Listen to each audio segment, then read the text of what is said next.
ગઈકાલે 2 ડેરીમાં રેડ કરવામાં આવેલી, એમાંથી જનતા ડેરી વરાછા અને સુરભી અમૃતધારા ડેરી પૂણા ગામની અંદર રેડ કરતા 143 કિલોગ્રામ શંકાસ્પદ માખણનો જથ્થો મળી આવેલ છે, જેની કિંમત 28,600 જેવી રકમ થાય છે અને ફૂડ સેફ્ટી ઓફિસર દ્વારા આના નમૂનાઓ લઈને એને લેબોરેટરીમાં મોકલી આપેલા છે। નમૂના ફેલ આવે તો અગાઉ આપણે સુરભી ડેરી વિરુદ્ધમાં પણ ગુનો દાખલ કરેલા, સંચાલક વિરુદ્ધમાં આ લોકો વિરુદ્ધમાં પણ ગુનાઓ દાખલ કરવામાં આવશે અને એ લોકોની ઉપર સખતમાં સખત પગલાં લેવામાં આવશે।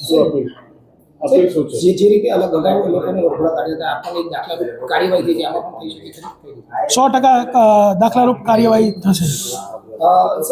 જે રીતે પનીરના જથ્થો પકડાયો હતો, માખણનો પકડાયો, શું ભેળસેળ શું થાય છે?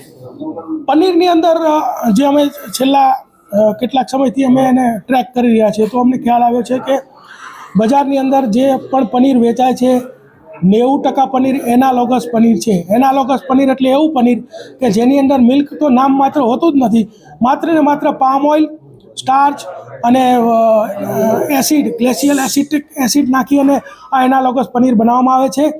FSSAI દ્વારા એનાલોગસ પનીરની મંજૂરી આપેલ છે, પરંતુ એના સ્ટ્રિક્ટ રૂલ્સ છે કે એનાલોગસ પનીર 500 ગ્રામથી નીચેના પેકેટમાં વેચી ન શકાય, લૂઝ ન વેચી શકાય અને બ્રાન્ડેડ પેકેટમાં જ વેચવું જોઈએ।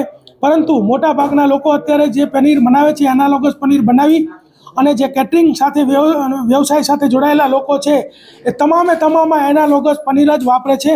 આ પનીરનું ઉત્પાદન 70 રૂપિયામાં થાય છે અને એને 180થી લઈને 250 સુધીના ભાવમાં વેચવામાં આવે છે। એટલે આવું કેટરિંગના વ્યવસાય સાથે સંકળાયેલા લોકો ચેતી જજો, આવું પનીર મળશે તો તમારા ઉપર ખૂબ જ કડક કાર્યવાહી કરવામાં આવશે અને જો આવું પનીર ખાઈને કોઈની તબિયત લથડશે તો ખૂબ જ ગંભીર પ્રકારનો ગુનો દાખલ કરવામાં આવશે, જો એ વ્યક્તિ ફરિયાદ આપશે તો।